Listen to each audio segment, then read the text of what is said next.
केहू क्या भैया भैंस पड़वा बिकाऊ का तो दादा भैंसिया बेचत है। अरे नहीं भैया बहने कहाँ भैंसिया बेच दे पाए।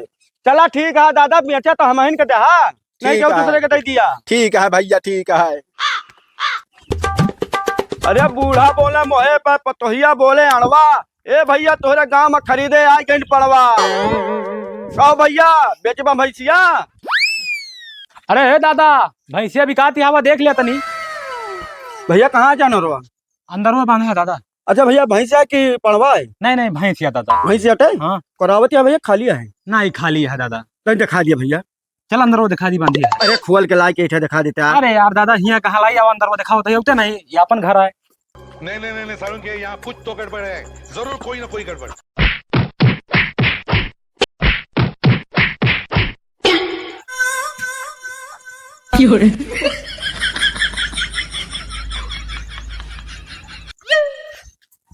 अरे हे दादा भैंसियत तू को दिखाई दे ही। अगर खरीदे खुद बिहान आया और ना तोरे समझ में आए ना तो दूसरा व्यापारी भेज दे बिहान।